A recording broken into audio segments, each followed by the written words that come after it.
Grm with me. So for today, wala lang, gagala again. So kapag gagala, dapat naka-aura, no? Hindi pwede na parang gusgusin tayo dyan sa labas. Dapat pakak kung pakak. So to start, ito yung aking skirt na gagamitin for today. Alam kong gusot-gusot na, pero it's okay. Kapag sinuot mo naman ito, magiging okay lang ito. Ay, mali.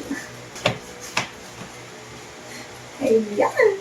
At for the top, ito yung susuotin ko. Galing tong Shein, pero binili ko lang to sa Ukay for only 25 pesos. Akalain mo yun, 25 lang to.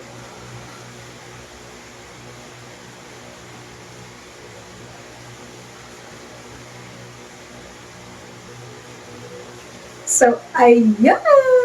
Sobrang ganda.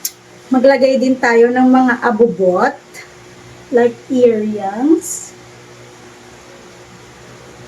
And ito yung silver necklace. Hindi naman siya necklace. Parang ginagawa ko lang siyang alternative na necklace. Pero hindi ko talaga alam kung saan to nang galing. Pero, alright. Ayan. Nakaka-uplift siya ng outfit at nung personality.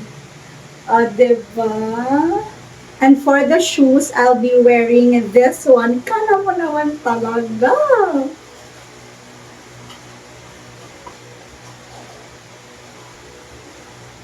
And for the bag, to pair with the shoes na black. So, mag-black tayo ng bag. Pwede rin mo siyang mag-interchange to pink. Tingnan natin.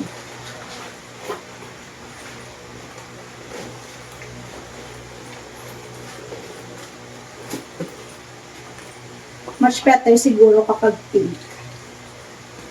Ayan. Pink na lang siguro. Pangit ng black. Add na din tayo ng shades para pakak na pakak OA kung OA.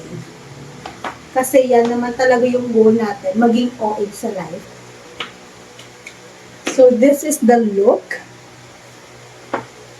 360.